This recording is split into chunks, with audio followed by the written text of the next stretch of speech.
Hi everyone, in this video I'm going to be showing you the basic tools that you're going to need for your DIY, your woodworking, and also your home maintenance as well. So this is nothing too hectic. You don't have to break bank when buying all of these tools, and you don't need to buy them all at once. So that's the beauty of it. So take your time and don't be intimidated by the tools that you see. So I'm going to be doing step by step on how each of the tools will be essential in your DIY work as well, and nothing intimidating. It's so please take time and do your research, do a lot of reading, and find out what works for you. So let's get ready to it. First things first, this is the drill. It's a power drill. It's a cordless power drill. This thing is beautiful because you can go everywhere with it. There's another different kind of drill I'm going to show you on the second segment. So you can take out the battery and charge it because it's rechargeable. The battery is about 20 volt power battery. You can get away with an 18 volt. It's also strong as well. The accessory that I just put in is a drill bit. This is one of the wide range of accessories that you need for your power drill. They come in different sizes, shapes, and forms, if I can say that. So you need them in order for your pocket holes. You need them for your screws, and it makes life easier, especially when you have them in different sizes.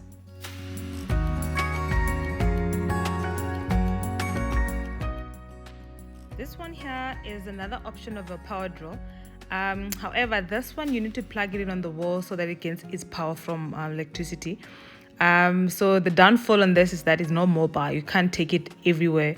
You just need to stay in one place where you can get your power source from.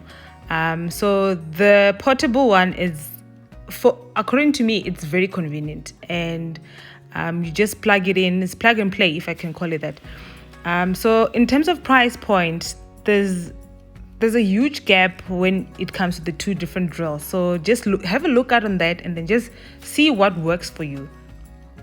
The next item on the list is your safety glasses. This is very important because when you're working with wood, there's a lot of flying particles and wood debris when you're working with wood, and they have a good fashion statement to it. Next up, we have your safety gloves. This is also very important. Because when we're working with wood or any other rough surface, you need to protect your hands. Your hands are beautiful, so you need to make sure that all protected and safe. So keep your gloves on. Thank you.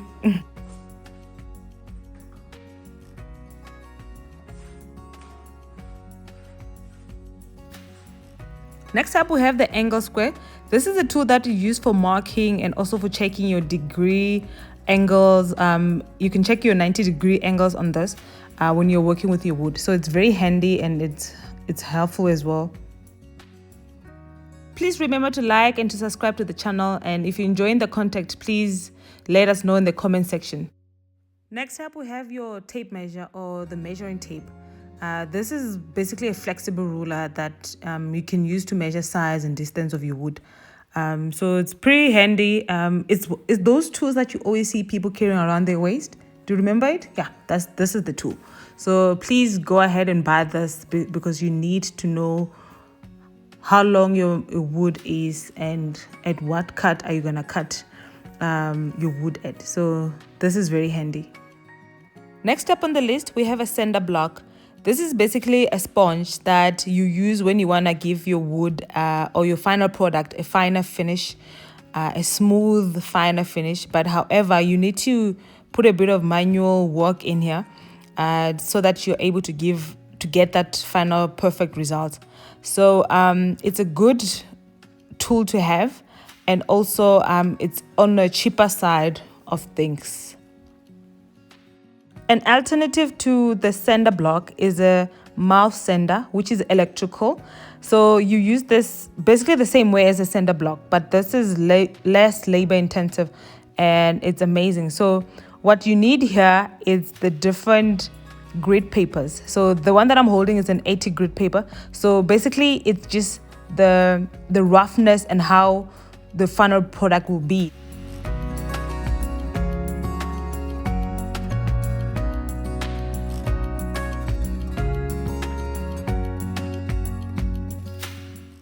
Next up, we have a Hema. This is your same old classical useful household tool that you need. This will help you nail down any screws or any nails that you need to pound down to join the wood or to pull down a screw, whatever you want to do with it. So this is very handy. Up next, we have an adjustable screwdriver. This is, according to me, this is a great innovation. So you use the different drill bits as we discussed in the beginning, and you can do the different sizes of the drill bits and the different openings. So this is great for maintenance and also for your woodwork as well. This is a pocket hole jig. So this is, according to most people, this is a bit intimidating. Most people find this a bit intimidating, but it's very easy to use. It's great for all those strong joints that you want to put your wood together. It's a bit complex. According to when I started using it, I found it very strange, but once you get the hang of it, you get to understand how it works and you get to enjoy it. I don't use it as often because I normally love seeing screws on my final products. Remember that this is just for demonstration purposes and it's not actually the way you should actually use this, because you need to clamp it down. So I'm just showing you how, just to get a bit of an idea of how it works. This tool here is a hand saw. So this is basically for cutting your wood and also just to nip down on the final cuts which you've just missed out on. Just for demonstration, this is how you normally use it. Please remember, wear your glasses. Remember, when you're cutting wood, we always make sure that you put your safety glasses on when you're cutting the different cuts of wood. So just a demonstration of how this worked.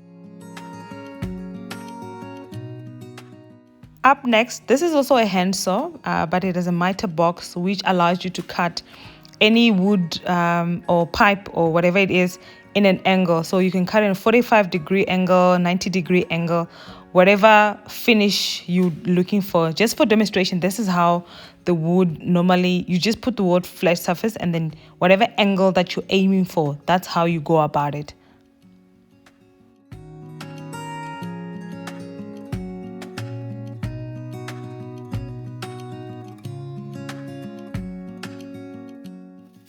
Hang in there, DIYs, we're nearly there. The next tool that I'm going to show you is the tape. This is normal masking tape. I normally use this for when I want like a different shade of paint when I'm staining or when I'm painting. I don't want a specific corner or a specific area not to have paint on. So it's very handy and you really need it when you are working with paint as well. Thank you so much for watching, and we're all done with all the tools that you need, which are essential for your basic DIY and also for your home maintenance as well. So look at the projects that we've done. This is all woodworking with the basic tools that I've just explained to you. Nothing else was bought, nothing fancy. So whatever I showed you is exactly what I've used to make these beautiful pieces. So stay tuned and see you next time. Thank you so much. Please remember to subscribe and like and make comments if you want different content. Thank you so much. Bye.